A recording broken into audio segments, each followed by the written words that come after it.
O Titanic não era apenas um navio, mas sim uma obra-prima da engenharia e do luxo, o maior e mais imponente transatlântico de sua época.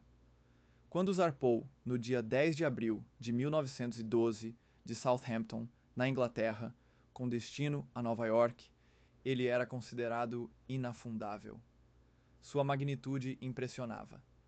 Com 270 metros de comprimento, mais de 3 campos de futebol e uma altura equivalente a um prédio de 25 andares, o Titanic era uma verdadeira cidade flutuante.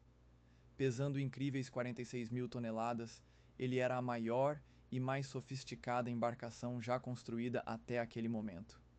Seu design, que incluía detalhes de luxo e tecnologia de ponta, o tornava a joia da frota da White Star Line, capaz de oferecer uma experiência sem igual a seus passageiros, especialmente na primeira classe, onde tudo parecia perfeito.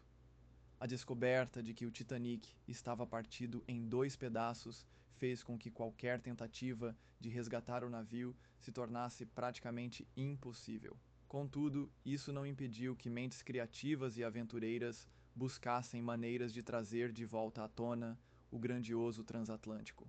Uma das propostas mais ousadas foi inflar gigantescos balões de ar sob o navio com o objetivo de levantá-lo até a superfície. No entanto, esse plano tinha um grande obstáculo. Para que os balões funcionassem, seria necessário inflá-los em um padrão extremamente preciso, de modo que eles subissem na velocidade exata. Caso isso não fosse feito corretamente, a mudança súbita de pressão poderia fazer com que o Titanic se desintegrasse completamente, tornando a da operação ainda mais arriscada. Agora, imagine o quão intensa é a pressão do oceano nas profundezas. No nível do mar, você sente o peso do ar sobre sua cabeça, que corresponde a uma pressão de uma atmosfera. Mas à medida que você desce para o fundo do mar, a pressão aumenta de maneira exponencial.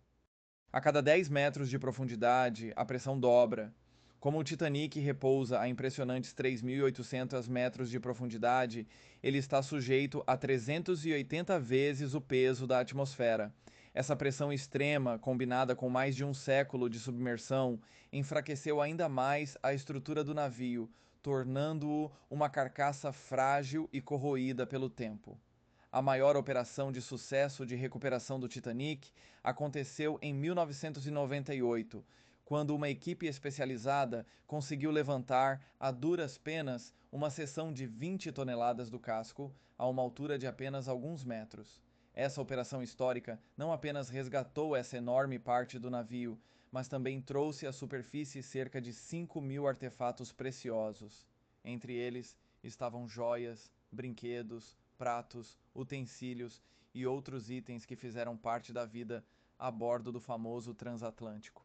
No entanto, desde então, nenhuma expedição foi capaz de recuperar algo maior que uma laje do casco, que hoje faz parte de uma exposição dedicada ao Titanic.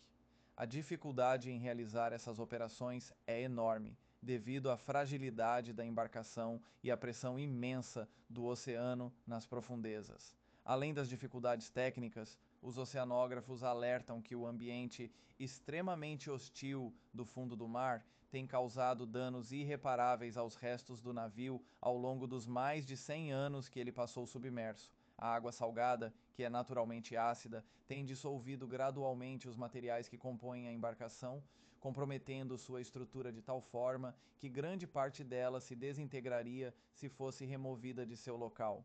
A corrosão, acelerada por micróbios marinhos, também tem desempenhado um papel importante no desgaste do Titanic. Esses micróbios, que se alimentam de ferro e metal, causaram o crescimento de estalactites enferrujadas em grande parte do navio, enfraquecendo ainda mais a estrutura original. Dentro do navio, a situação é ainda mais alarmante. Os convéses, que antes eram parte do luxuoso interior do Titanic, estão desmoronando em todos os níveis. Passagens que antes eram acessíveis por mini submarinos robóticos agora estão obstruídas, e os compartimentos das cabines se deterioraram consideravelmente.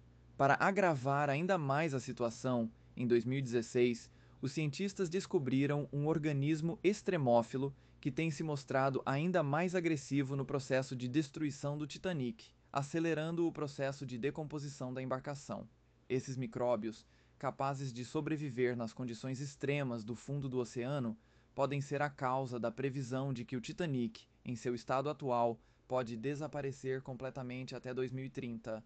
Com o salvamento do Titanic se tornando uma possibilidade cada vez mais remota, surgem novas discussões sobre o que fazer com as partes da embarcação que ainda poderiam ser recuperadas. De um lado, os preservacionistas defendem que a recuperação de objetos do navio é essencial, já que a decomposição lenta da embarcação torna urgente preservar artefatos que representam um capítulo trágico da história humana. Para eles, resgatar essas relíquias seria uma forma de manter viva a memória do que aconteceu naquela fatídica noite de 1912. Por outro lado, há quem critique o que consideram uma exploração do desastre. Muitos argumentam que exposições e qualquer tipo de resgate não buscam mais do que lucro, aproveitando-se da tragédia para alimentar um mercado de curiosidades e sensacionalismo. Além disso, há quem defenda que o Titanic deve ser respeitado como um túmulo e que as 1.500 almas que perderam a vida no desastre devem permanecer em paz, no fundo do mar, longe dos olhos do mundo. Dentro do navio, a situação é ainda mais alarmante. Os convéses, que antes eram parte do luxuoso interior do Titanic, estão desmoronando em todos os níveis.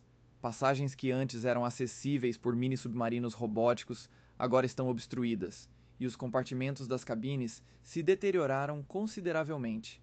Para agravar ainda mais a situação, em 2016, os cientistas descobriram um organismo extremófilo que tem se mostrado ainda mais agressivo no processo de destruição do Titanic, acelerando o processo de decomposição da embarcação. Esses micróbios, capazes de sobreviver nas condições extremas do fundo do oceano, podem ser a causa da previsão de que o Titanic, em seu estado atual, pode desaparecer completamente até 2030. Com o salvamento do Titanic se tornando uma possibilidade cada vez mais remota, surgem novas discussões sobre o que fazer com as partes da embarcação que ainda poderiam ser recuperadas. De um lado, os preservacionistas defendem que a recuperação de objetos do navio é essencial, já que a decomposição lenta da embarcação torna urgente preservar artefatos que representam um capítulo trágico da história humana. Para eles, resgatar essas relíquias seria uma forma de manter viva a memória do que aconteceu naquela fatídica noite de 1912. Por outro lado, há quem critique o que consideram uma exploração do desastre. Muitos argumentam que exposições e qualquer tipo de resgate não buscam mais do que lucro, aproveitando-se da tragédia para alimentar um mercado de curiosidades e sensacionalismo. Além disso, há quem defenda que o Titanic deve ser respeitado como um túmulo e que as 1.500 almas que perderam a vida no desastre devem permanecer em paz, no fundo do mar, longe dos olhos do mundo.